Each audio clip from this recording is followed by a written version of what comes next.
nous avons reçu une nouvelle invitation de la part de Monsieur Pablo pour approfondir un peu plus l'interview qu'il nous avait donnée il y a quelques jours. Nous sommes donc rendus sur Cayo Perico, Eduardo et moi. Après quelques heures de vol, une fois arrivés sur place, nous avons senti une atmosphère particulière. Aucune trace de Monsieur Pablo, seulement de nombreux véhicules de transport avec des hommes masqués et armés marchant dans notre direction. C'est à ce moment exact que nous avons compris que chaque paradis avait son enfer.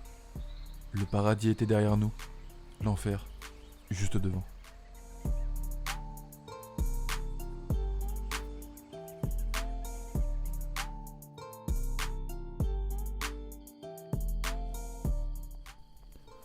Attention, la séquence qui va suivre comporte de la violence extrême.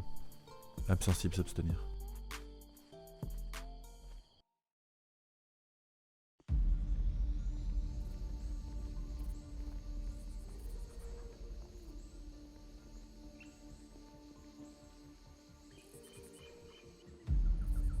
Pas des meurtriers, pas des barbares.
Allez, allez, allez.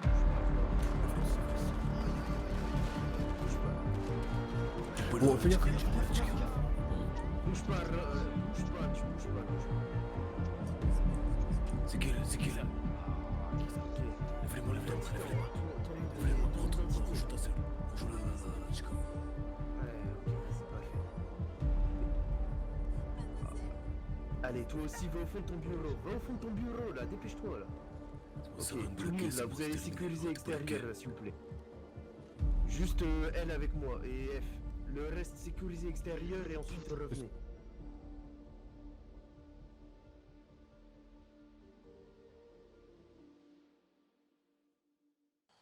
Alors bonjour messieurs, est-ce que vous pourriez vous présenter rapidement qui vous êtes? Oui, je m'appelle Francky et on est des mercenaires, on va pas se le cacher. On a été employés par la patronne du lieu, la propriétaire, pour maintenir la sécurité et l'ordre sur la propriété. D'accord, très bien. Merci pour la réponse. Est-ce que vous pourriez nous expliquer ce qu'était la situation dans cette villa? Qu'est-ce qui s'y passait? Qui était là?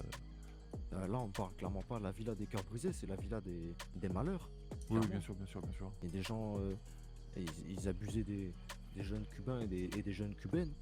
Donc ils en abusaient clairement, que ce soit exploité pour le travail, sur les tâches, les tâches ménagères, au niveau aussi très clairement des esclaves sexuels pour certains et certaines. Beaucoup d'abus, pas forcément bien traités, pas forcément à manger comme ils le voulaient. Vraiment, voilà. sur la nourriture, c'était déplorable. D'accord, d'accord. Donc oui, vraiment, le terme esclavagisme Oui. prend tout son sens et c'était un peu l'enfer sur le paradis que peut être Cayo Perico, hein, finalement. Oui, du coup, monsieur qui vous a fait venir ici, il est venu nous voir, tout simplement. Il nous a demandé de.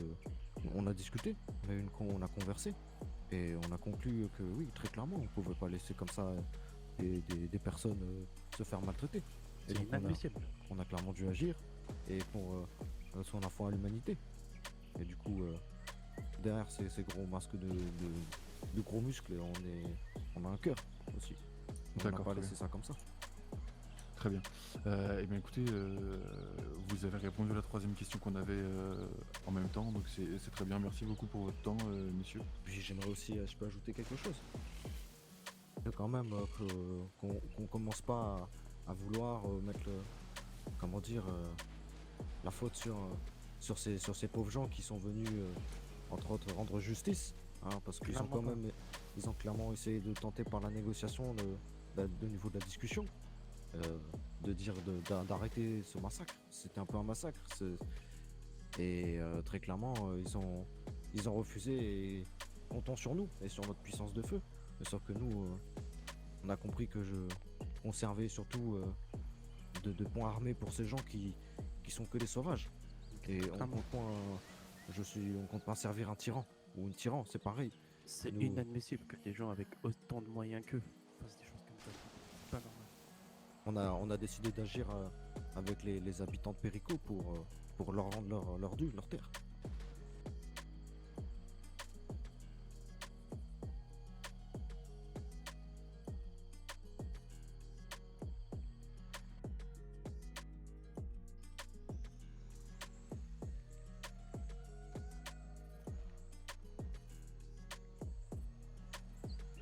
Face à la caméra. Allez, dites ce que vous avez à dire. Allez, c'est le moment. Bonjour, je me présente. Je m'appelle Jenny Wilson. Et à partir de ce jour, je vais céder l'entière propriété de cette villa et de cette île qui m'a été donnée par mon père à ces hommes bienveillants qui sont de Cayo Perico.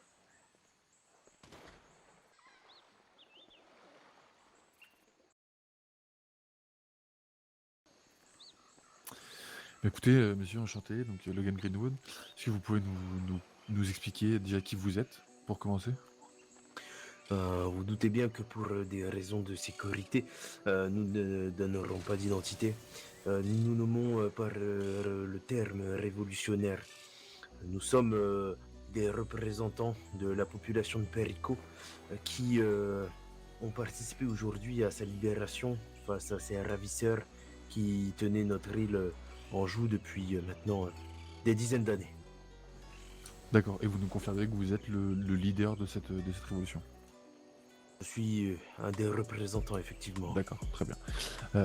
Avec tout ce qui s'est passé ce soir, je vous avoue qu'on est assez perdu. Est-ce que vous sauriez nous expliquer le pourquoi du comment est-ce qu'on en est arrivé là, etc., s'il vous plaît?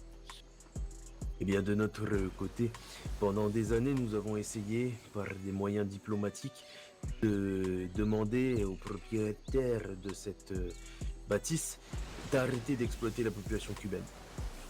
Nos demandes ont toujours été ignorées, voire même refusées ouvertement, avec des provocations et une amplification des sanctions menées envers les Cubains qui travaillent ici afin de pouvoir se nourrir avec le minimum vital. Aujourd'hui, du coup, nous en sommes arrivés à l'attaquer de force. C'est tout simplement parce que c'était la seule chose qu'ils nous ont laissé possible de faire. Le peuple cubain n'est pas connu pour se laisser faire face à l'oppresseur, et aujourd'hui, encore une fois, nous l'avons prouvé. Il faut également savoir que depuis des dizaines d'années auparavant, l'île était occupée par un groupe de paramilitaires communistes qui avaient pour seule volonté d'exploiter la population locale sous les idéaux d'une idéologie qu'ils prônaient. Le peuple cubain a subi cela pendant des années et des années, et cette jeune propriétaire de villa était en partie responsable du financement de ceci. C'est donc pour ça qu'aujourd'hui, en venir aux armes n'a pas été quelque chose que nous avons fait avec grande hésitation. D'accord, très bien, merci beaucoup. Du coup, avec ce que vous nous avez expliqué, on comprend un peu mieux tout ça. Pourquoi est-ce que vous en êtes venu à ces extrêmes, hein, si on peut dire, parce qu'on a quand même vu des armes de guerre, des véhicules lourdement armés. Donc on comprend un peu mieux pourquoi est-ce que vous en êtes arrivé là, hein, finalement. Hermano, est-ce que tu veux en rajouter quelque chose? Beaucoup a été dit et les images parlent d'elles-mêmes. Maintenant, effectivement, ce qui est primordial de savoir que pendant longtemps, et ce peu importe l'époque, au final, les gens disent l'esclavage a été aboli. Je ne pense pas. Le résultat, la preuve en est. Nous avons été asservis pendant des années, encore une fois, par les communistes. Très bien. Écoutez, on a une dernière question qui pourrait nous permettre d'y voir encore un peu plus clair. Qui était le père des deux femmes qu'on a pu voir juste avant? Ben écoutez, señores, cette personne ne s'est jamais rendue ici. Il faut le savoir, après des heures et des heures à surveiller ce qui pouvait se passer, nous n'avons jamais remarqué sa présence.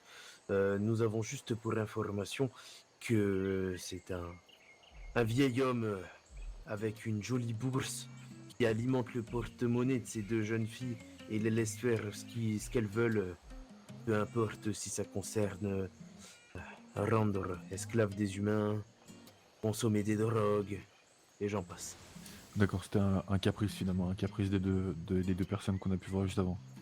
Vous avez tout compris. La population de Perico ne sera plus jamais esclave de personne. D'accord, très bien. Pour vous résumer l'échange que nous avons eu avec l'ancienne sécurité du riche milliardaire. Leur groupe avait été scindé en deux. Quelques gardes s'étaient détachés car les manières de faire de leur patron n'étaient plus acceptables. La maltraitance, l'esclavagisme que subissaient les habitants de Cayo Perico durait depuis bien trop longtemps. Ils ont donc décidé de rejoindre les forces armées locales pour libérer les habitants de cette île. Afin de conclure cette vidéo, les forces armées locales n'avaient plus le choix. Ils ont été forcés à sortir les armes pour aller au combat. Des années d'esclavagisme et de maltraitance, le patrimoine de leur île avait été profané par une personne pensant que l'argent donnait tous les droits. Nous tenons à préciser que les personnes ayant lancé l'assaut ce soir-là ont fait tout leur possible pour que nous soyons en sécurité, quitte à nous donner leur propre Kevlar et mettre leur propre vie en danger afin de nous protéger. La forme de leur action peut laisser sceptique certaines personnes. Le fond devrait mettre tout le monde d'accord.